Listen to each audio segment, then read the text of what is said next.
Good Morning Business, French Tech. Deux ingénieurs et diplômés de l'ESSEC et de HEC qui se passionnent pour le matériel d'occasion pour la restauration et l'hôtellerie. Bonjour.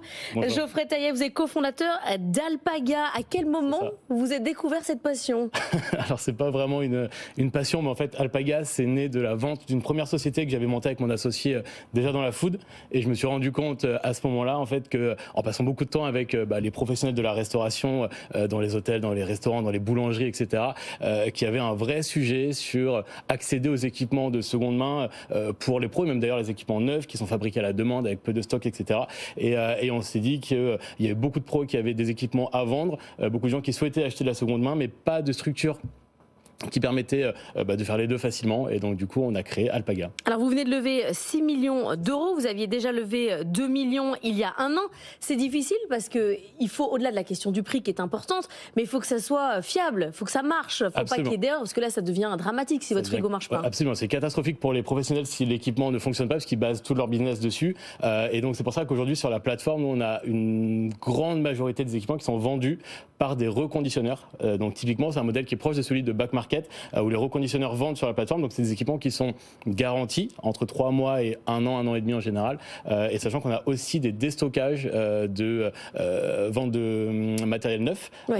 Donc c'est vraiment les fins de série, etc., comme on a souvent sur le modèle par exemple vente privée, avec des équipements qui sont déstockés et donc du coup à prix cassé. Mélinda, est-ce que votre constat, il est né aussi, on sait que durant la période du Covid et du confinement notamment, il y a beaucoup de restaurateurs qui ont mis la clé sous la porte, et donc il y avait du matériel aussi à revendre. Est-ce que ça a été aussi un déclencheur? Est-ce que ça a apporté surtout beaucoup de matériel sur votre plateforme? Alors nous on est arrivé après le Covid, parce qu'on a créé la boîte en avril 2022, donc c'était les effets étaient un peu passés, mais effectivement on a encore les retombées aujourd'hui avec la fin des PGE, etc., de sociétés qui ferment et qui malheureusement du coup mettent leurs équipements en vente sur Alpaga. Donc oui, effectivement ça fait, tout ça est dans une conjoncture où les équipements d'occasion ont vraiment du sens pour les pros.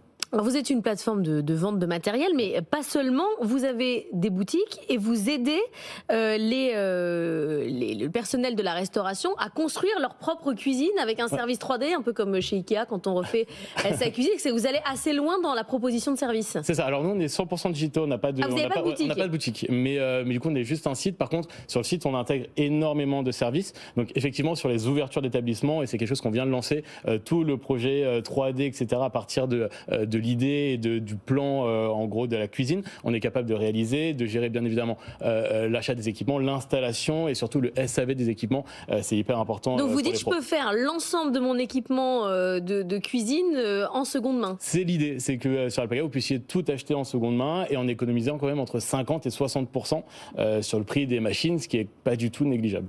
Oui, ce qui est énorme. Bon, évidemment, votre taf, c'est la logistique quand même. C'est un peu ça, c'est ça votre travail derrière. C'est ça, exactement. En fait, nous, on gère tous les services. Donc, on va être capable de gérer la livraison. Donc, récupérer un équipement de n'importe où en France et le livrer de n'importe où en France. On va être capable de gérer l'installation, évidemment, des équipements. C'est pas forcément des choses qui sont évidentes. Donc, on a des installateurs agréés. Et évidemment, le SAV en moins de 48 heures, comme vous l'avez dit, qui est hyper important pour les pros. Est-ce que vous gérez... Alors, ça ressemble énormément au reconditionnement aussi des smartphones. Est-ce que vous gérez aussi une partie remise en état, ou pas du tout, ou le produit qui est promis sur la plateforme, il est livré, récupéré et livré comme tel derrière? Alors c'est une bonne question. On l'a fait au début beaucoup en disant il y a un équipement qui est en l'état et en fait après avoir acheté vous pouvez décider de le reconditionner, c'est-à-dire que vous cliquez sur un bouton et nous au lieu de le livrer directement chez vous, on le livre chez un reconditionneur qui refait le travail et qui vous le livre. C'est quelque chose qui est pas très demandé parce que souvent il y a quand même des notions d'urgence et le reconditionnement ça met un peu de temps, donc on préfère les vendre déjà reconditionnés, comme ça au moins il y a pas de, c'est livré dans la semaine et c'est beaucoup plus facile. C'est quoi la prochaine étape? C'est-à-dire que vous pouvez ensuite faire d'autres pays européens avec le même modèle ou c'est différent? Non, c'est complètement possible d'aller sur d'autres pays européens. D'ailleurs, aujourd'hui, on est en France, en tout cas, on se concentre sur le marché français. La boîte est très jeune. Par contre, on a déjà des clients en Suisse, en Belgique, en Allemagne, en Italie, en Espagne. Donc, on voit que le modèle plaît à l'étranger alors qu'on fait rien pour. Donc, effectivement, on a aussi des investisseurs sur ce tour-là qui sont internationaux. On a des Espagnols, des Allemands et des Américains sur des fonds VC. Et donc, voilà, c'est vraiment pour, à moyen terme, commencer à partir à l'étranger. C'est quoi le taux de retour de gens pas contents, de trucs qui marchent pas? C'est très faible parce que du coup, on sélectionne nos vendeurs avec beaucoup de soin et on fait très attention à ce qu'ils vendent. C'est quoi, c'est moins de 10%? Ah oui, c'est moins de 5%. Ah oui. Ouais, et quand c'est, en fait, nous on séquestre les fonds systématiquement en fait à chaque transaction, ce qui fait que si vous recevez un équipement qui n'est pas conforme à ce que vous voulez, en fait immédiatement vous êtes remboursé. En tout cas, on a des solutions à proposer tout de suite. Donc finalement, les gens pas contents, vraiment pas contents, c'est quasiment zéro. Au pire des cas, vous êtes remboursé et ça fait perdre un peu de temps. C'est ça le plus gros pain. Ça s'appelle Alpaga. Merci beaucoup, Geoffrey Taïeb, d'être venu ce matin dans la matinale de l'Écho.